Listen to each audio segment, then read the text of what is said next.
Okay. So the first thing we do, if you remember, is group the first two terms. So negative 2x squared plus 10x. Those get grouped together. All right.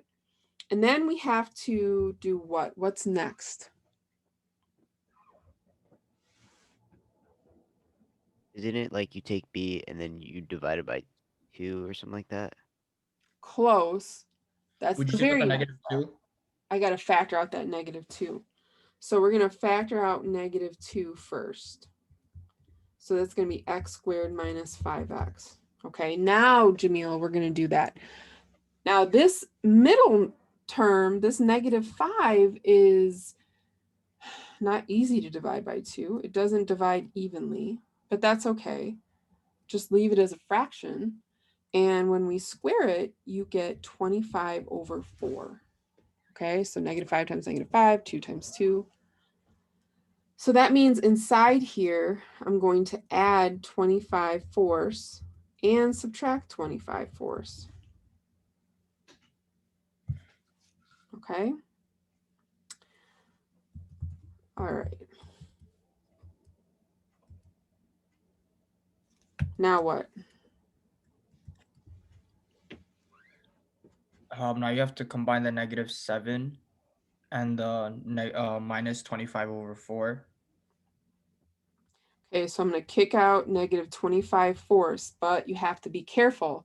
That's negative 25 fourths times negative 2. And then I'm going to subtract 7 from that. And inside, I still have x squared minus 5x plus 25 fourths. Any questions there? Okay. So this is negative 2. Now, to write this as something squared is going to be x minus 5 halves. Okay. It's going to be the square root of 25 fourths, which is 5 halves. And if you multiply this out, like if you went off to the side here and did this, you'll see that you get, this is going to be x squared minus 5 halves x minus 5 halves x plus 25 fourths, which is x squared minus 10 halves x plus 25 fourths. And then that's x squared minus 5x plus 25 fourths. Okay. So that's just kind of a check if you didn't believe me. All right. Now this, when I multiply these together, I get plus 50 fourths minus 7. But that simplifies to 25 halves. And I'm going to multiply that by a form 1 and get 14 halves. So 7 is the same as 14 halves. And then finally, we have it completed. X minus 5 halves squared. And this is plus 111 halves. So my vertex is 5 halves, 11 halves, which is the same as 2.5, 5.5. Okay. Any questions on that? All right. Now that was a little, little extra with the fractions. The x-intercepts are not any easier. So let's look at y and x. If I do y, that's a little bit easier. It's going to be negative 2 times 0 squared minus 5 times 0 minus 7, which is negative 7. So that's the point 0, negative 7. Here we have to set negative 2x squared minus 5x minus 7 equal to 0. That's not right, is it? Oh, plus 10x. That's the function. So that should be plus 10. Doesn't matter. Same answer over there. All right, I will tell you right now that that's not going to factor. We have to use our quadratic formula. So this is an example of a problem that would be kind of tough, okay? But it also lets us use our practice with our quadratic formula, which is good. You should not forget it. You're going to have to use it soon. Okay. So this is going to be negative b, which is negative 10, plus or minus b squared is 100 minus 4 times a is negative 2 times c is negative 7, all over 2 times negative 2.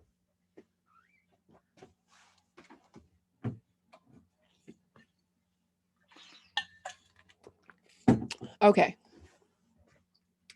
So negative 10 plus or minus 100.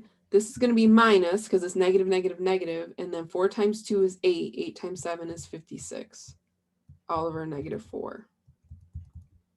So this is negative 10 plus or minus 100 minus 56 is 44.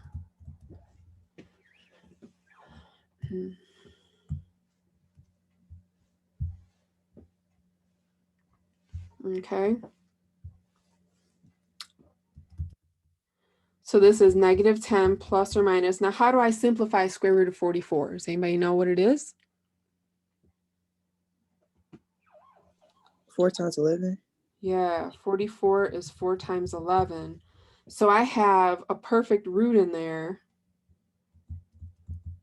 Okay, I'll write it like that.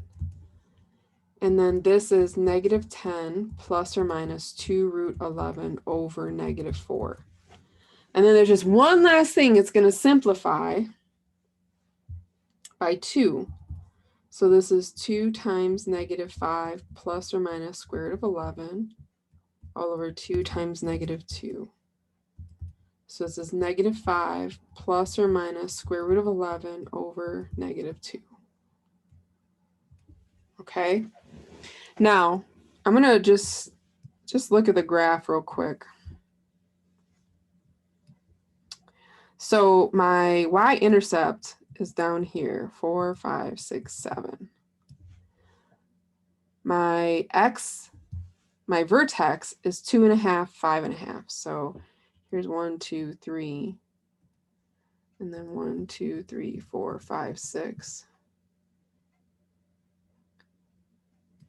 All right, so there's my vertex. And you can see that if I just do my parabola here, it's going to come up through there.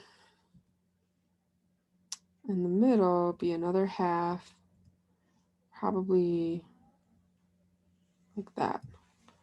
Okay, so my x-intercepts are right here.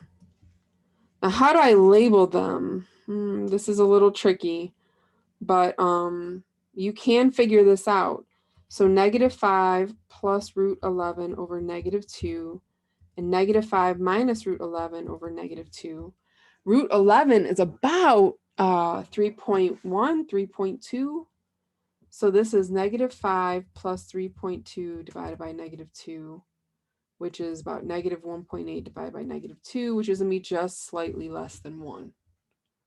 So this one here is negative 5 plus root 11 over negative 2 comma 0. And then the other one by default is going to be negative 5 minus root 11 over negative 2 comma 0. But you can also just see that here too is negative 5 minus 3.2 over negative 2, which is negative 8.2 over negative 2, which is about 4.1. Now, once again, would I give you one that hard on the test? No. But this was good because it reviewed a lot of stuff together, okay? How to complete the square, when we use quadratic formula. I'm looking ahead, not just the test, but things we got to keep in mind for final. Any questions? All right, now number 2, what kind of inequality is this? Nonlinear. Nonlinear. So we must use a sign chart. You have to show me sign charts. Okay, I need for you guys to learn this. Some people have developed their own little I don't know if you're watching Khan Academy. I don't know what it is, but some of these methods are like, what? So the first thing is get everything on one side. 4x over x minus 1 minus 3 less than or equal to 0. Then we can convert this so that they're this into one fraction. We got to convert to get common denominators.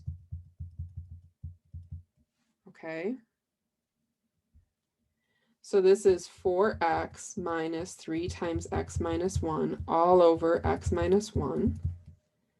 And so then don't forget to distribute. So 4x minus 3x plus 3 over x minus 1. And that's x plus 3 over x minus 1. So there's my question that I want to work with. Okay. Any questions on how we got that? So I want to know when my outputs are going to be negative, when they're going to be less than 0 or equal to 0. So my sign chart requires finding the zeros and the bad numbers or undefineds. So my zeros you find by setting this function equal to 0. So x plus 3 over x minus 1 equals 0. Multiply both sides by x minus 1. And you see that that just zeroes out. And we get x plus 3 is equal to 0. So x equals negative 3. So when I plug in negative 3 into this function, I'm going to get 0. Now my bad numbers is when the denominator cannot equal 0. So that means x cannot equal 1. Once I have these, I draw my sign chart and I put these on here. This is the 0 and this is the bad number. Now, can I include the 0? Can I include negative 3? You can include the 0, but not negative 3. Oh, but negative 3 is the 0. It's the number that Oh makes crap! it 0. I'm sorry. It's so early. I'm tired. That's okay. But I knew what you were trying to say. So that is included. What about 1? Can we include 1? No. No, never, because it's bad. Okay. So here's region 1, region 2, region 3. Here's what I have to see. I must see you check regions. Okay. So I'm going to use x plus 3 over x minus 1. And I'm going to plug in numbers. So let's do x is negative 4. So that's negative 4 plus 3 over negative 4 minus 1, which is negative 1 over negative 5, which is 1/5. So this is positive. All right, in the middle, we can pick 0. So 0 plus 3 over 0 minus 1, this is negative 3. That's negative. Over here, x is 2. So 2 plus 3 over 2 minus 1, which is 5 over 1. This is positive. So the region that is going to be less than 0 is right here. Any questions about that? So your final answer should be negative 3 to 1, not including 1, but including negative 3. Any questions at all?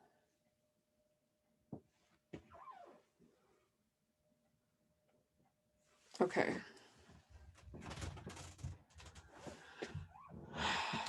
All right, let's go back to section 11.4. And this is converting degrees to radians and vice versa. Okay. All right, so what we talked about yesterday was if you look at this angle here, what is this in terms of degrees, this angle? 180. Yeah, it's 180 degrees, okay? If you look at this angle on the unit circle, ooh,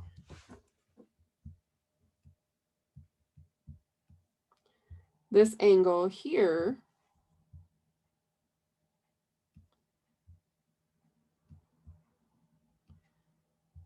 it's pi radians, okay? So to go, if you look at that angle on the unit circle, it's actually pi. So we have this nice conversion unit that says 180 degrees is the same as pi radians. Okay, that's really important. You want to make sure you don't forget that. Okay, so let's do some examples. We're going to convert 60 degrees to radians. All right. Now, the thing is about 60 degrees is that is really 60 times 1 degree, right? If you took one unit, which is 1 degree, and you multiply by 60, add up 60 of those, which is fast multiplication, is just that fast addition is multiplication. So it's 60 times 1 degree. That's the same thing. Like I'm not creating anything. I'm just rewriting 60 degrees here as 60 times 1 degree. Now what I want to do, here's the idea. I want to replace degrees by the equivalent number of radians. Okay, so if I take this equivalence here, 180 equals pi radians, I want to know how many radians is in 1 degree. So the way I do that is I'm going to divide both sides by 180 degrees.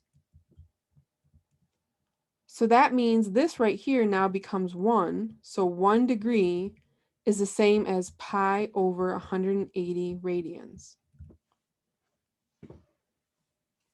All I did was take that like ratio, that equivalence, and I rewrote it to find 1 degree.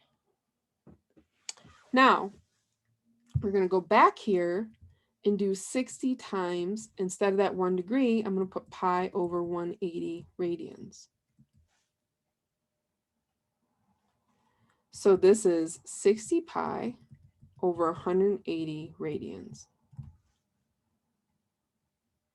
And really that's it, but this does simplify. So don't forget, you got to always simplify your fractions. So this is 60 pi, and then 180 is 60 times 3. So this is really pi over 3 radians. Okay, any questions?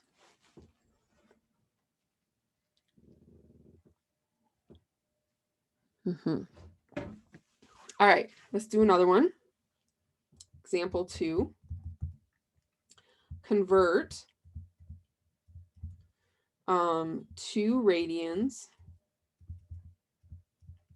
to degrees.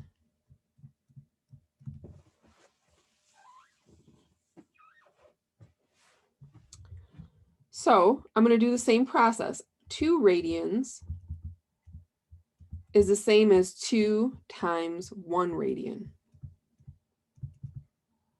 How do I get 2 of them? Multiply by 1 radian by 2. Now I need to do my conversion.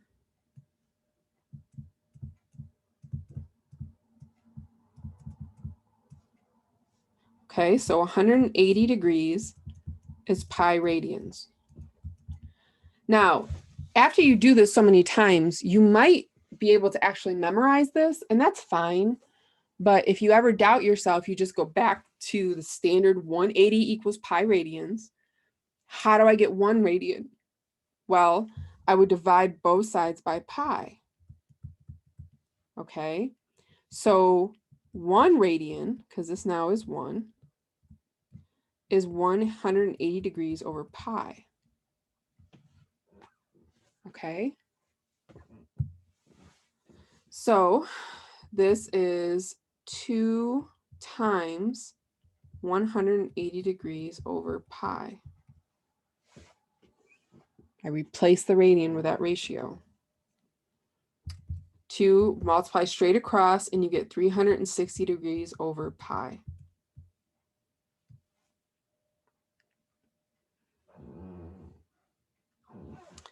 Now, I want to put a big warning here. Okay.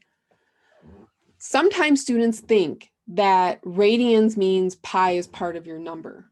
Pi has got to be part of it in order to be the number of radians. That's not true. Radians are just numbers, degrees are just numbers. So just because, so let me put it this way. Having pi in the answer does not automatically mean radians. That's a huge misconception a lot of students have, okay? They think, oh, it has to have pi in it. That's not true. This right here is degrees and it has pi in it, but pi is just a number. So think about if you took 360 degrees and you divided by around 3, this is approximately 120 degrees, okay? Not exact, it's probably a little bit more or a little bit less, but that's all it is. Okay, pi is just a number. Any questions on this? Okay, here are a couple from a final exam. Here's a convert negative 60 pi degrees to radians. And B, convert 4 pi over 9 radians to degrees.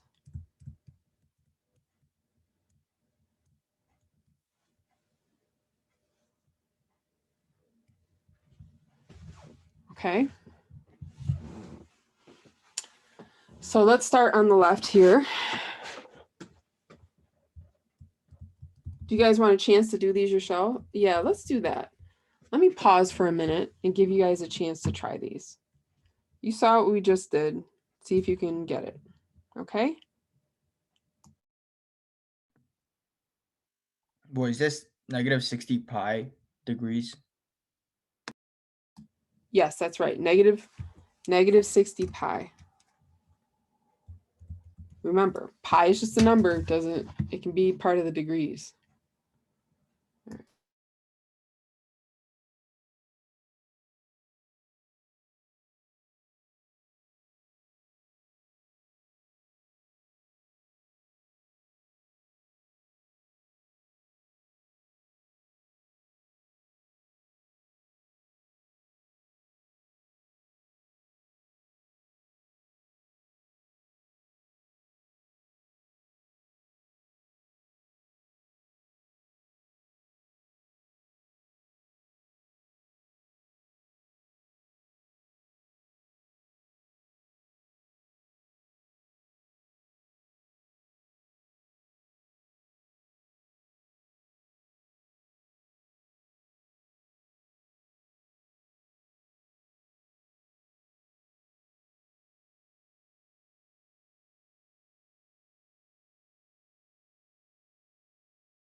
Okay, you guys ready?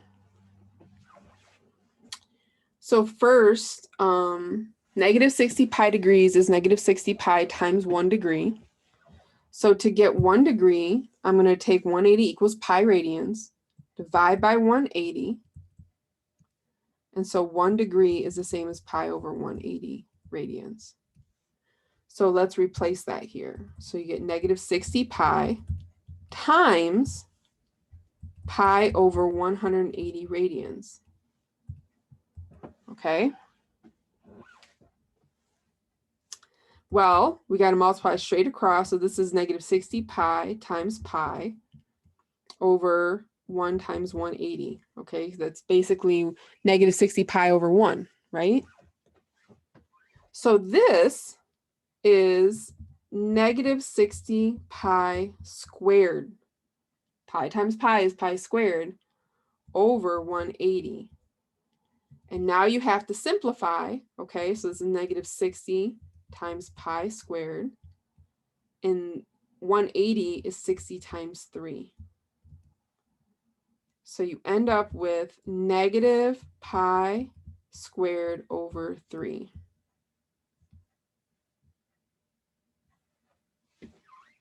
Any questions on that one?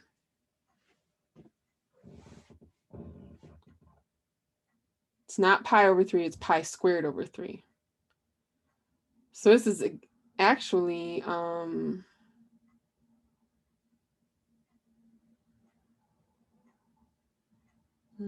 this is, oh, I should put the unit. I can't forget the unit. This is negative pi over pi squared radians.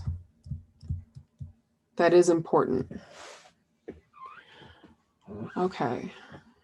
Which is about a negative 3 radians, which is close to pi actually.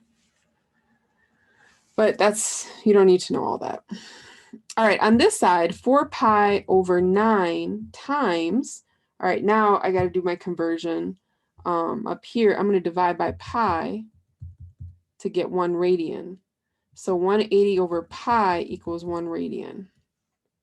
So this is 180 divided by pi.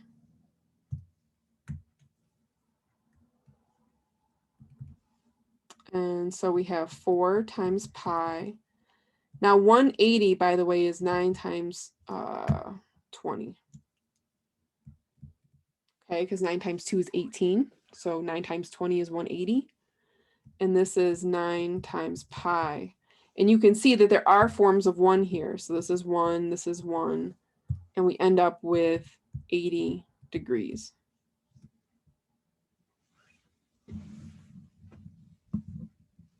Any questions?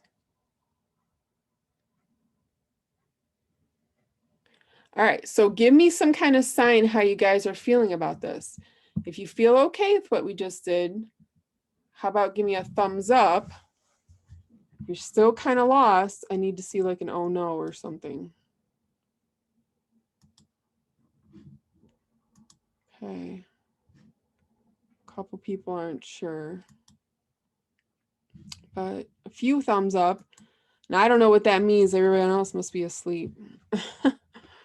Where's my participation, guys? All right. Okay.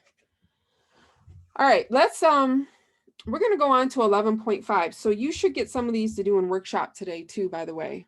Okay? Tuesday and Thursday, you'll be practicing, and this is your homework tonight.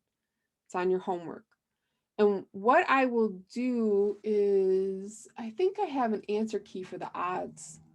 Maybe I can put that there so you can check and make sure you're getting them right. Okay? All right, so 11.5 is right triangle trigonometry.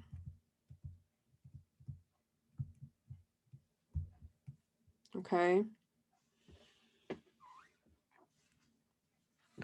So I'm going to give you guys, this is the Math 1070. And I'm going to also give you a preview of Math 1800 a little bit, like what you'll see. We'll start with the 1070 stuff, okay? Because I think it's important for you to see how it all kind of ties together to this unit circle. So ties the right triangle to the unit circle. Okay. All right, so let's start here. So say we have a right triangle.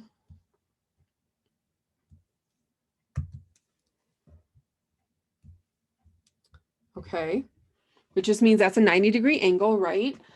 And I'm going to call this angle right here theta. Okay. Now, There are ways to associate the sides of that triangle with theta. I don't know what it is. It could be 45. Like, remember, a triangle, all triangles, the angles have to add up to 180. So it could be a 45, 45, 90. It could be a 30, 60, 90. It could be anything other than that, as long as it adds up to 180. Okay, we don't know what theta is. But things that we know for sure is that this side is always called the hypotenuse.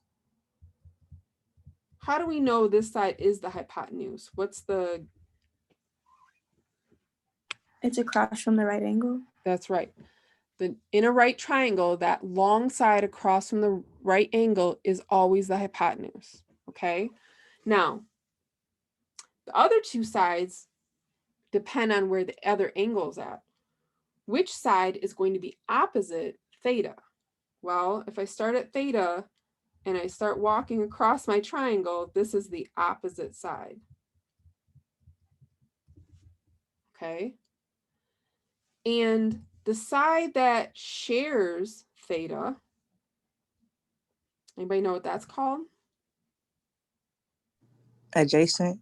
Yeah, it's adjacent. Adjacent just means right next to. Okay. So we're going to define our trig functions in terms of this right triangle. So here's the trig functions. Okay. So if I want sine of theta, okay, that's going to be the length of the opposite side over your hypotenuse. And hopefully this is ringing a bell a little bit from high school geometry. So this isn't all brand new. And then cosine of theta is your adjacent side over your hypotenuse. And then lastly, our tangent theta is opposite over adjacent. Professor Ann, quick question. Isn't sine basically the y and cosine is basically the x? If you look at it on a graph. Yeah, so on this unit circle, which we'll look at in Yeah. a few minutes. Yes. Okay. Now, what if I actually gave numbers to this triangle? Let's look at that. So a famous right triangle is a 3, 4, 5. Okay. And I'm going to keep my angle in the same place, theta. And let's check this out. Okay. What is sine of theta here? What's that fraction going to be? 3/5. Yeah, 3/5. It's the opposite side, okay? My opposite side over my hypotenuse. So it's 3/5, okay? Then cosine theta is going to be my adjacent side, which is 4/5. And then tangent of theta is opposite, which is 3 over adjacent, which is 4. So here's an example using what we just talked about. All right, so here's the thing. Here's what you have to be on the lookout for. What if instead of looking at theta, I call this alpha? There's two angles there, okay? Would it be the same if I want to find sine of alpha, or would it change?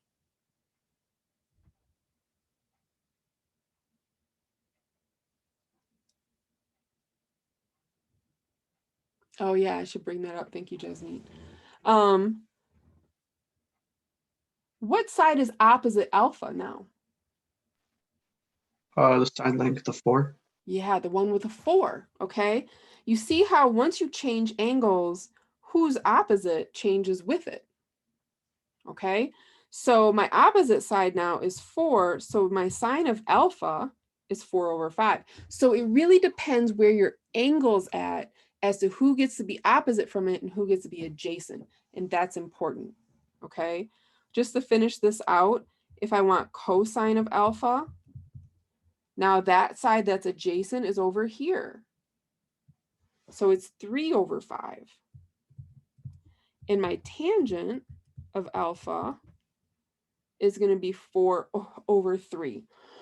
You see, that's the opposite over the adjacent. So that's 4 over 3. So the point is here, the big idea is that opposite and adjacent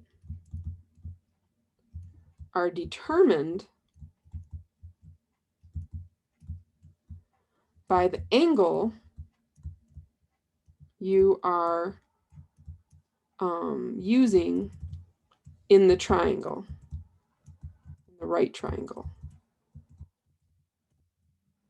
Okay, hypotenuse stays hypotenuse no matter what.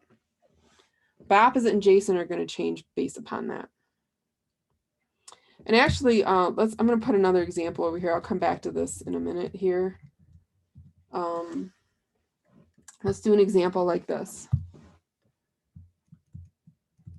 Okay.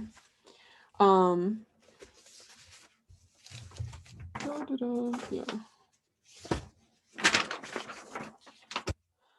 Okay. Find 1 sine of angle A, 2 cosine of angle A, 3 tangent of angle A, and then 4 x. Okay. So here's my triangle. Here's my right angle. This side is, this angle is A. We have B, and then C is the right angle. And then the sides of my lengths are 3, the hypotenuse is 7, and I have an unknown length of x. Oh, so real quick, Jasmine says something about SOHCAHTOA. So I want to point that out. If that works for you and it helps you remember, here it is. Sine of opposite over hypotenuse. That's the SO. Cosine is adjacent over hypotenuse. That's the CA. And then T is opposite over adjacent. That's the TOA. So a lot of people like to use this acronym. So, CA, TOA, or mnemonic device or acronym. I think it's an acronym.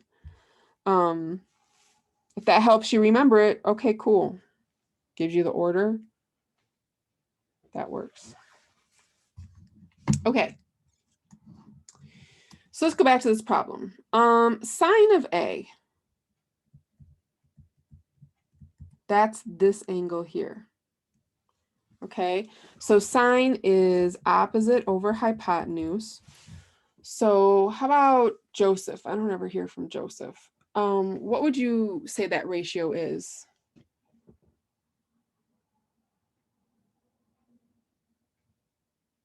What is sine of angle A? Sine of angle A would be You can use x for right now. yeah, it would be x over 7, right? Yes, very good. Okay, so then cosine of angle A. How about Micah? What would you say cosine is? That's adjacent over hypotenuse.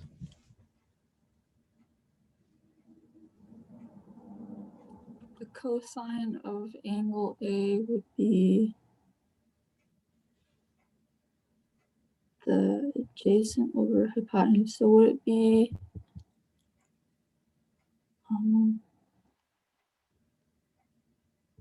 3 over 7?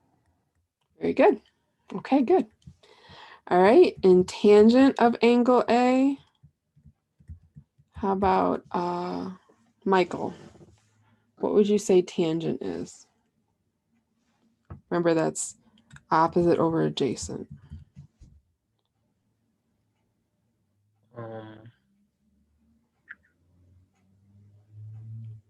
It'd be x over Over which one?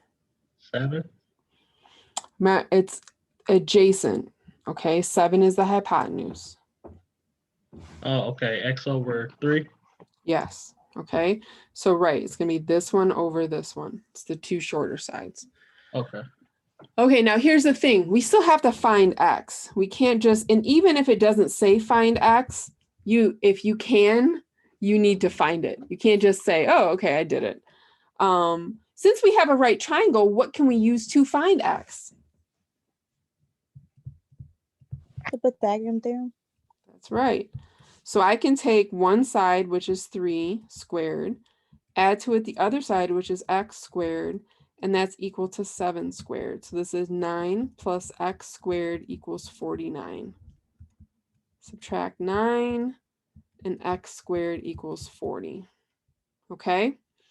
Now, I still have to take the square root. X is square root of 40. And that simplifies, this is 4 times 10, that's 2 root 10. Okay?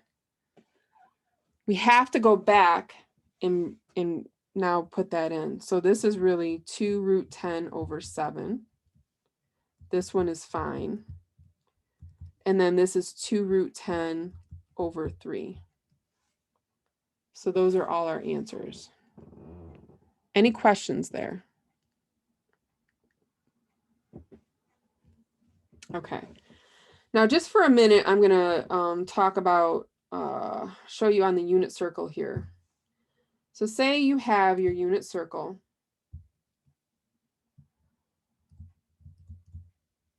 The relationship to unit circle. Okay. So in general, actually forget the unit circle for a minute. If I go 1, 2, 3 units right, then this is 3, right? And if I go up 4 units, 1, 2, 3, 4, this point in space is 3, 4, right? And if I look at the line that goes through the center and drop it down perpendicular, I get a right triangle, okay? The length of the x side is 3, the height is 4. What's the hypotenuse? We just had one like this. It's going to be 5, okay? So if my angle is this, theta, sine of theta is opposite, which is 4, over hypotenuse 5. Cosine theta is adjacent, which is 3 over 5. Tangent of theta is opposite, which is 4 over 3. So if we took these right triangles and we put them on a grid, then this point right here is just a point in space. Okay. Now, if we shrunk this down to our unit circle,